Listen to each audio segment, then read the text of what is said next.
I'm Rich Hoffman. I was just working out with my whips here and had an idea.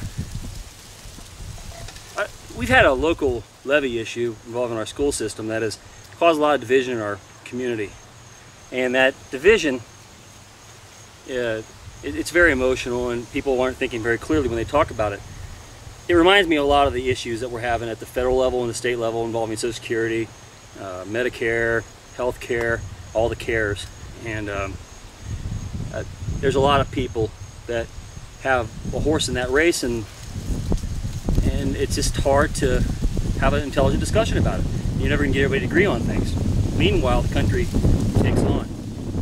And as I was working with my whips and hitting targets like I've done for 30-some years, and I was thinking about these things, one trick sort of put everything into perspective for me that I couldn't put it in crayon, so it was easy to understand. And I wanted to share that with you. And it worked for me, maybe it'll work for you as we go into the November 2nd election period. So here it is, basically. I want you to, for a second, pretend like this table is the Constitution. This is everything that we're built on. If you're not quite sure what that is, Fellows Papers would be a good place to start.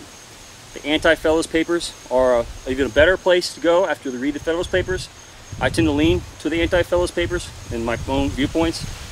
But there's two opposing sides of what a Constitution is supposed to do for a country, and written, you know, at the founding of the country. And if you want to know what that means, that's a good place to start. So that's our foundation, this tabletop. Pretend now that this bowl of water, this is all of our society. This is white people, black people, old people, young people, men, women. This is every demographic group. Everybody, all of us. We're all in this bowl together. This is American civilization.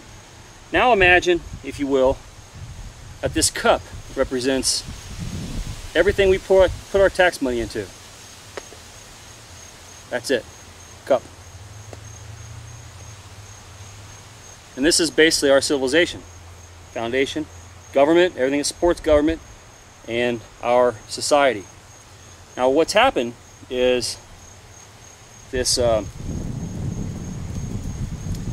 the years, this cup has gotten bigger, and the people have felt that they moved further away from their foundation. So they seek to reduce the distance here.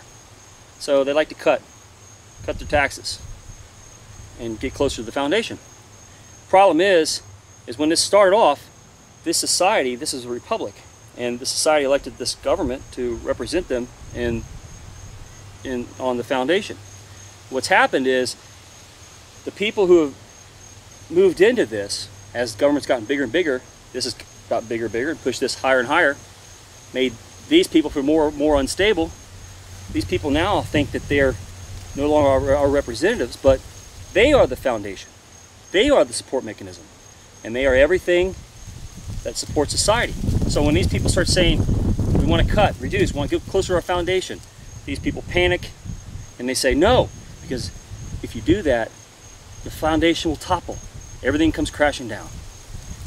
So the trick I'm going to do is a whip trick that will remove this cup, leaving this bowl alone and resting it firmly against the table. And it's my way of showing you that something that looks physically impossible, which this should be physically impossible, is quite possible. So I'm going to use my 10-foot bullwhip to remove this cup and save the people. You got to be very careful. You have to hit it just right.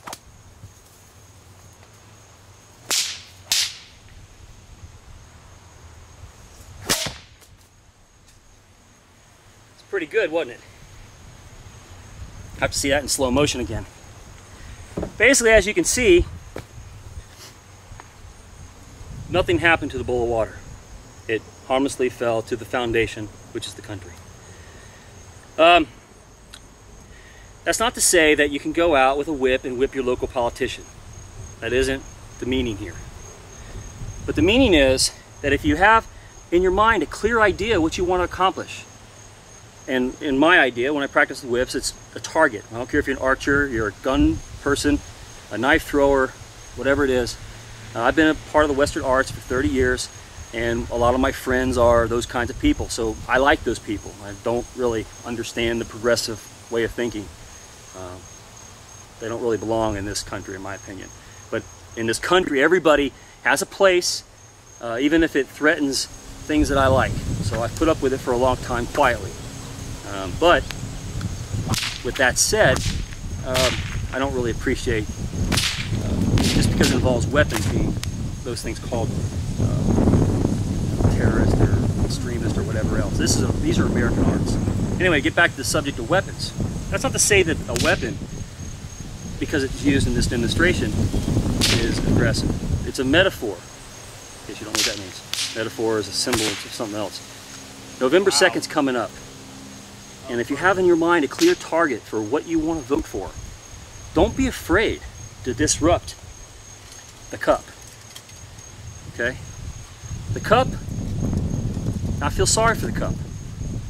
The cup did it to itself, though, because it put itself between the foundation and the people. And it got confused as to what its role was. There's room for the cup in with the rest of society, but not on the outside supporting us. That's socialism. We live in a free market system that doesn't really care for a lot of rules, and that's what being an American is all about. So the people in the cup decided to put themselves in danger. When you go to vote, it's important to know that we're trying to save this. We don't want to save this. Because if you have to pick something, you have to pick the thing that's going to go on. This is unsustainable. Again, they're welcome to join us and the rest of society, but they're not welcome to be our foundation. So, I hope this little demonstration shed a little light on things for you. It did me. Puts it in great perspective. So remember, on the 2nd of November, that you have a chance to cut your own cup. So go to the polls, vote, and vote boldly. Don't be afraid of what they tell you. The screams that society will fall and topple if you don't do what they say. Because you're here. You're not the cup. And as you can see, the cup has a lot of reason to be worried. So, and as a footnote to this, I don't represent any group. This is just Rich Hoffman, representing overmanwarrior.com from the illustrious confines of my backyard, where I do most of my thinking. So with that, I hope you have a pleasant evening. Thanks.